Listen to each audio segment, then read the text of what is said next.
Si on passe plus de 5 minutes à se battre avec une intelligence artificielle pour qu'elle corrige un paragraphe ou modifie un ton, eh bien, on n'utilise pas vraiment un assistant virtuel. On agit comme son stagiaire.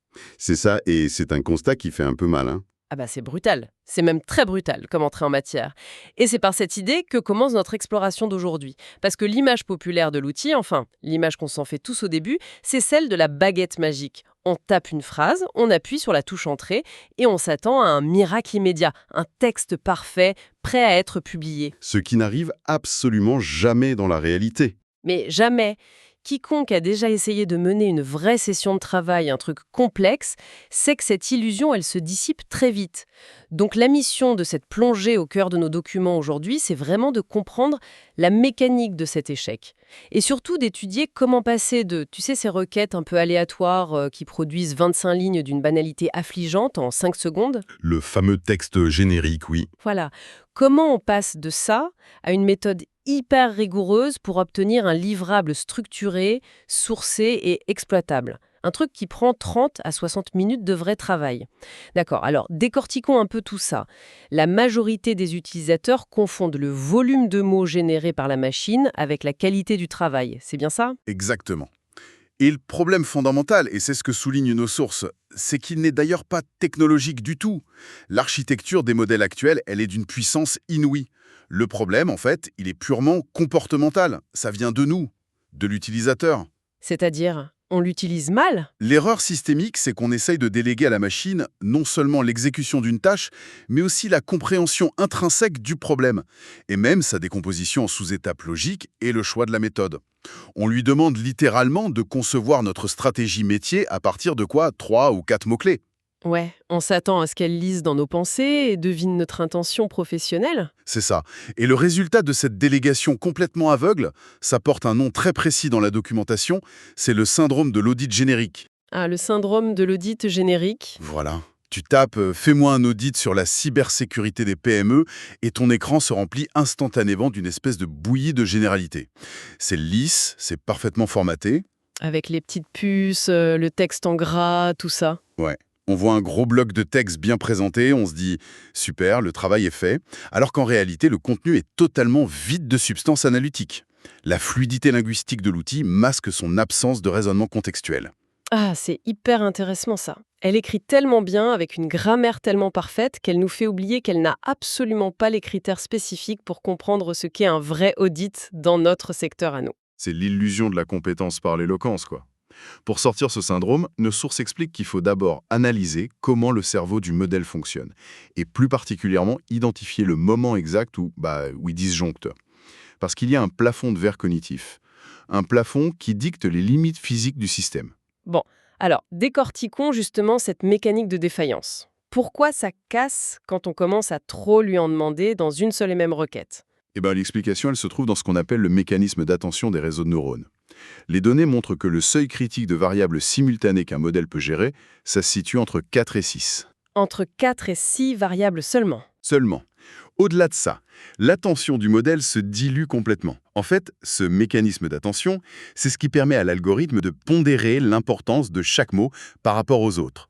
Si on injecte genre 7, 8 ou 9 contraintes dans le même prompt, les calculs mathématiques qui relient ces concepts, ils s'aplatissent. Donc tout devient également important ou également sans importance. Voilà. Le modèle va alors faire quoi?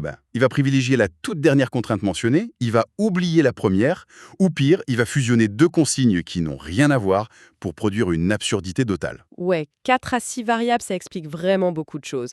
Laisse-moi te donner un exemple pour notre auditoire. Si je demande un texte, 1, professionnel, 2, en français, 3, orienté pour des experts, 4, avec 3 sections, 5, en évitant le jargon technique, et 6, en citant 2 sources. Bam, tué! Voilà, on est déjà à 6 variables. La limite est atteinte. En fait, c'est comme, imagine entrer dans la cuisine d'un grand restaurant, en plein coup de feu, tu lances à la volée au chef de préparer un repas gastronomique de 5 plats pour une table spécifique, mais en même temps, tu lui demandes de nettoyer les plans de travail, de rédiger le menu de la saison prochaine et, je sais pas, d'appeler le fournisseur pour sourcer les légumes de demain. Le tout en une seule longue phrase. C'est la recette pour un désastre. Exactement. Le chef a beau être triplement étoilé, il va mettre le liquide vaisselle dans la sauce de la viande et la cuisine entière va brûler. C'est une excellente analogie. Le chef n'a pas de carnet de commandes séquencé, donc ses ressources mentales sont totalement saturées. C'est l'équivalent parfait de ce qui se passe dans l'espace vectoriel de la machine. Les instructions se chevauchent et finissent par s'annuler. Et le pire, c'est que cette surcharge s'aggrave de manière exponentielle avec un autre phénomène technique critique abordé dans nos sources, le fameux cap des 20 000 tokens. Ah oui, alors, faisons une pause sur ce terme technique pour que tout le monde, quiconque écoute, visualise bien le truc. Quand on parle de token, on parle de quoi exactement? C'est des mots? C'est des lettres? Un token, c'est l'unité de traitement de base du modèle. On peut s'imaginer ça comme un fragment de mots, un peu comme une syllabe. Des mots très courts, comme chat, ça représente un seul token. Mais des mots plus longs ou un peu complexes vont être découpés en plusieurs tokens par l'algorithme. Pour te donner une idée, en moyenne, 1000 tokens, ça correspond à peu près à 750 mots. D'accord.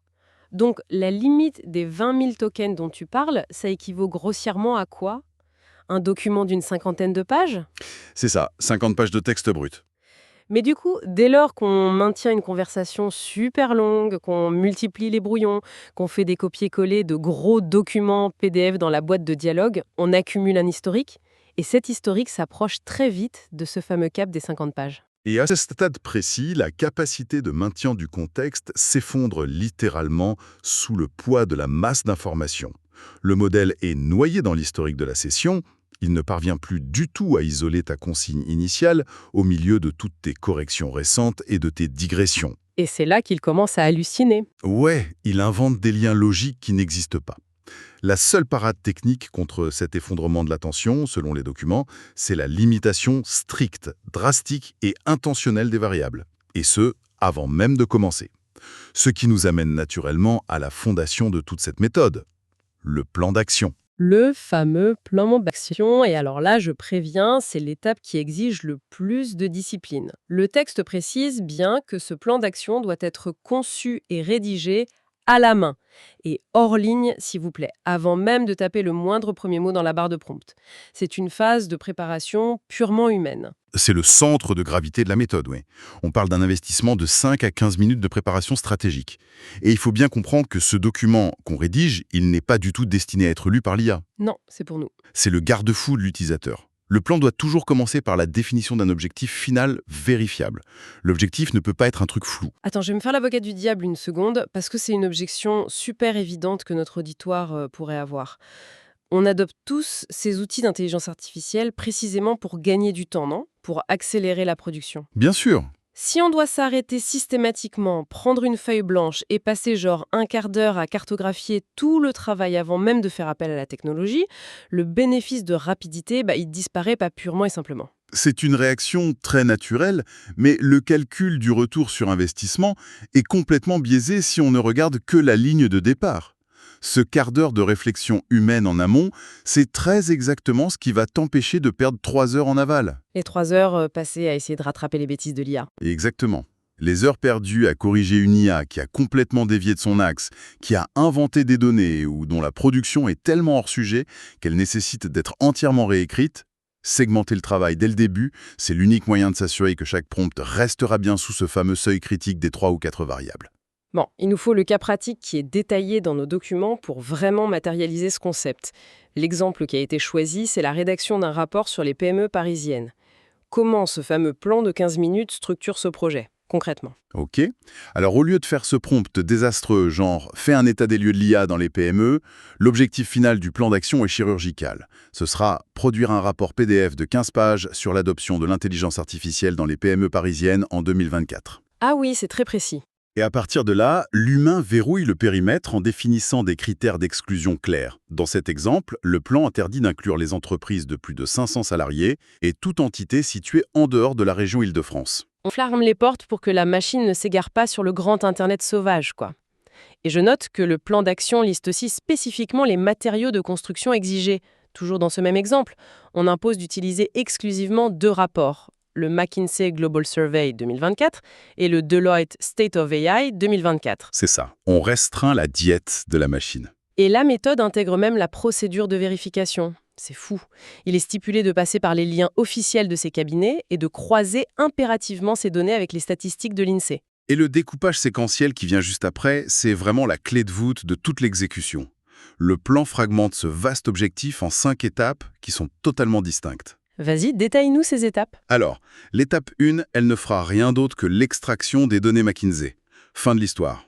L'étape 2 sera dédiée à l'extraction Deloitte.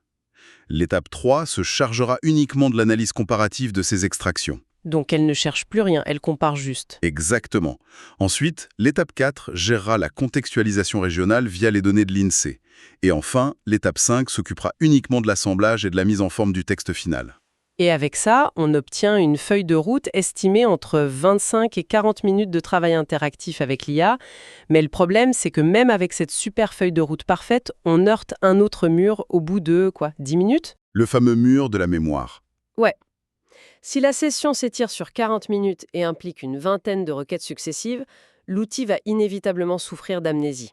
Les contraintes qu'on a dictées à l'étape 1, elles seront complètement évaporées de sa mémoire de travail quand on abordera l'étape 5. Ce qui introduit le concept, je trouve fascinant, de la mémoire artificielle structurée. Parce que laisser la machine naviguer à vue dans un long historique, c'est une garantie d'échec total. C'est pourquoi la méthodologie impose l'utilisation d'un template, un modèle de mémoire extrêmement rigide. Un élément qu'on veut mémoriser ne peut pas être un paragraphe informe où on mélange toutes les consignes en vrac. Ça doit être propre. Très propre. Le modèle de mémoire doit comporter des champs obligatoires pour catégoriser l'information. Il faut un titre clair, la date d'extraction, le contexte d'utilisation, l'information brute en elle-même et surtout les exceptions et limites de cette information. Et là où ça devient vraiment intéressant, c'est qu'il y a 2 champs spécifiques de ce template qui transforment radicalement notre manière d'interagir avec les données. Le premier, c'est le champ étape du plan d'action. Ah oui, celui-là est crucial. L'information n'est plus stockée dans le vide, elle est ancrée séquentiellement. On indique noir sur blanc à la machine, cette statistique de l'INSEE est destinée uniquement à l'étape 4. Mais le champ le plus puissant, je trouve, c'est celui qui est intitulé « Données vérifiées ». Et il n'accepte que 3 statuts stricts. Oui, non ou partiellement. Cette obligation de qualifier le niveau de certitude, c'est une barrière technique fondamentale. Laisse-moi prendre un exemple du texte. Prenons l'étape 1 concernant le rapport McKinsey.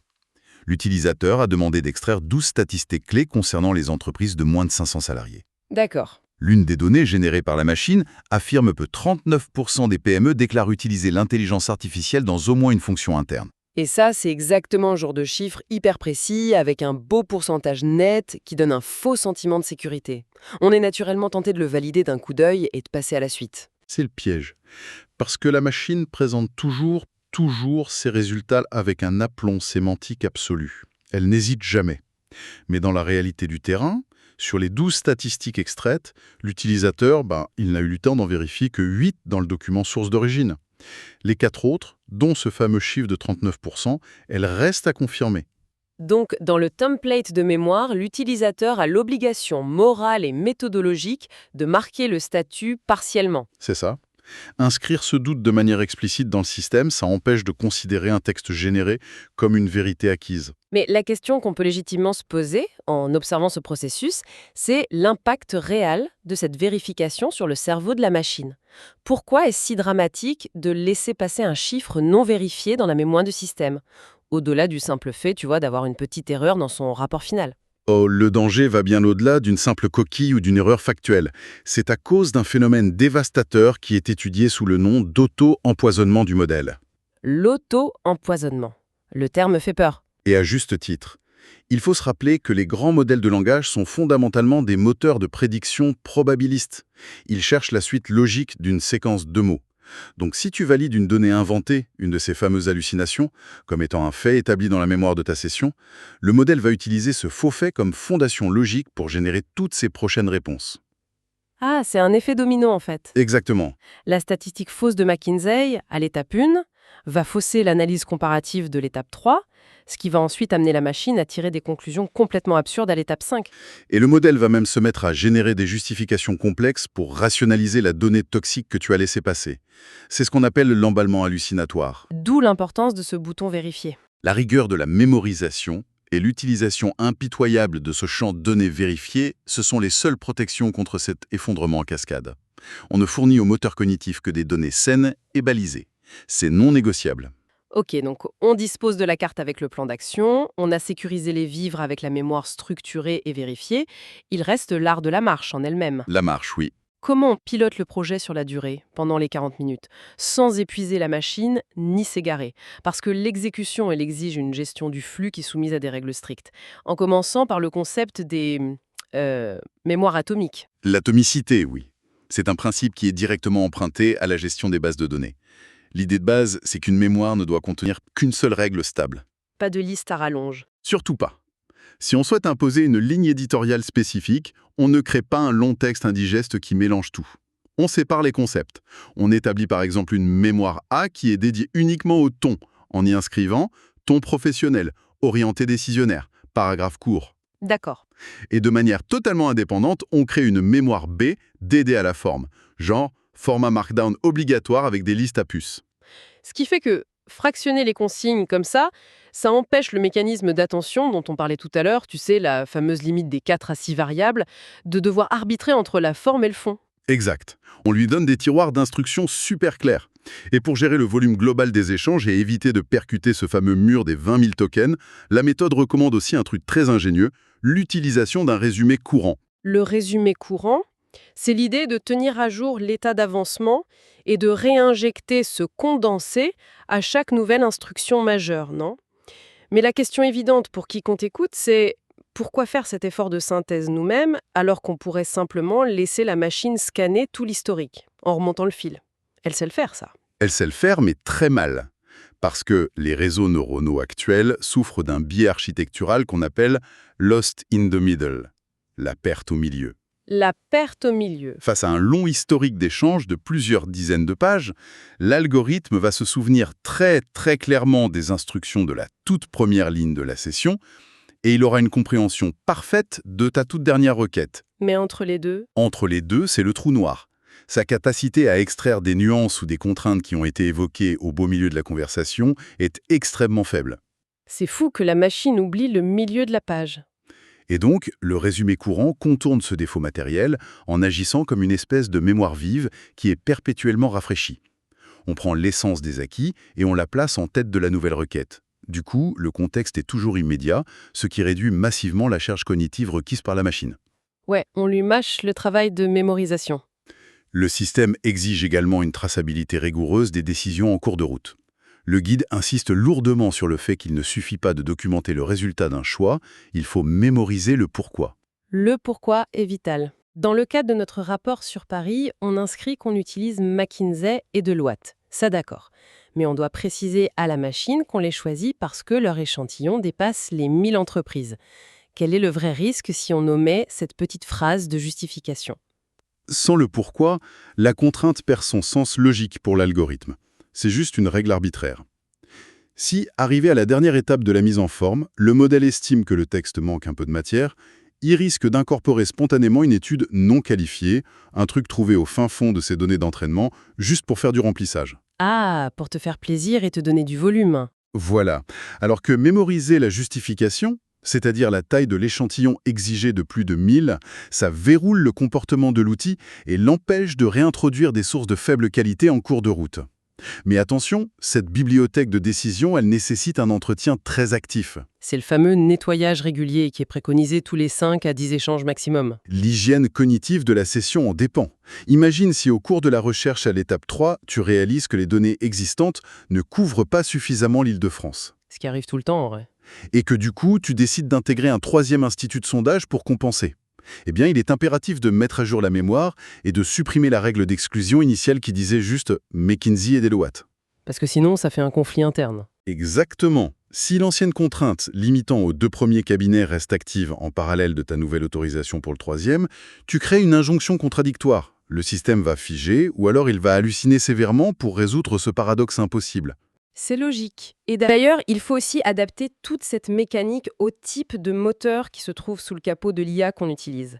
Parce que la rigueur du séquençage dont on parle, elle varie selon la nature technologique de l'outil, notamment entre les modèles qu'on appelle standards et les fameux modèles de raisonnement. Ah oui, la différence de fonctionnement interne est colossale ici. Un modèle standard, classique, il prédit le mot suivant de manière quasi immédiate, sans aucune réflexion intercalaire. Pour ce type de modèle, la limite des 3 ou 4 variables par étape, c'est une ligne rouge infranchissable. D'accord. Et les autres? À l'inverse, un modèle de raisonnement, ce qu'on appelle souvent un thinking model, il va générer une chaîne de pensée interne, invisible pour toi, avant de formuler sa réponse. En gros, il crée ses propres sous-étapes logiques, il vérifie son travail et il s'auto-corrige. Il prend le temps de réfléchir, quoi. C'est ça. Cette architecture sophistiquée permet d'assouplir un tout petit peu les règles du plan d'action. On peut pousser jusqu'à 5 ou 6 variables par étape sans le casser. Néanmoins, l'architecture globale de la méthode qu'on vient de décrire reste totalement valable. Sans plan d'action et sans mémoire structurée, même le modèle de raisonnement le plus avancé du monde finira par s'enfermer dans un cul-de-sac logique au bout de 20 minutes. Bon, eh bien, je pense qu'on peut dire que l'ensemble de ce processus hyper complexe, il se cristallise finalement en 5 phases opératoires qu'on pourrait qualifier de fluides.